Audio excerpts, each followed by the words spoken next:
अब कल भी हमारी जफर साइद हुई थी और वो इस बात की तस्दीक कर रहे थे। गार्डियन में एक रिपोर्ट आई थी कि ज़्यादातर जो पाकिस्तानी मुसाफिर थे इस किश्ती पर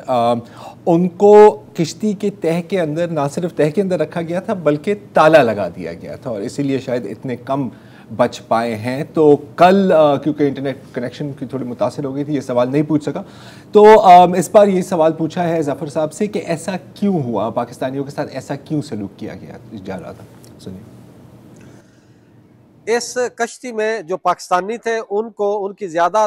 लागतें, जिस तरह पहले भी हमने बताया कि कश्ती का जो निचला हिस्सा है वहां इन पाकिस्तानियों को जो छोटे छोटे कमरे बने हुए थे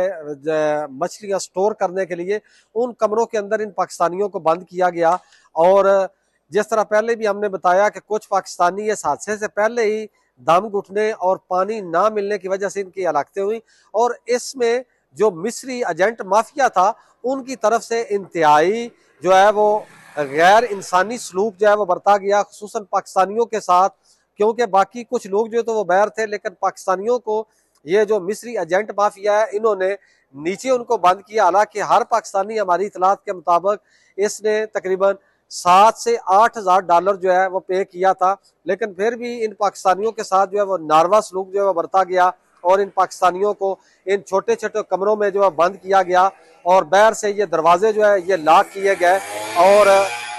बड़ी तादाद में ये पाकिस्तानी जो है दम घुटने से और पानी ना मिलने की वजह से इन पाकिस्तानियों की हलाकतें जो है वो हुई है।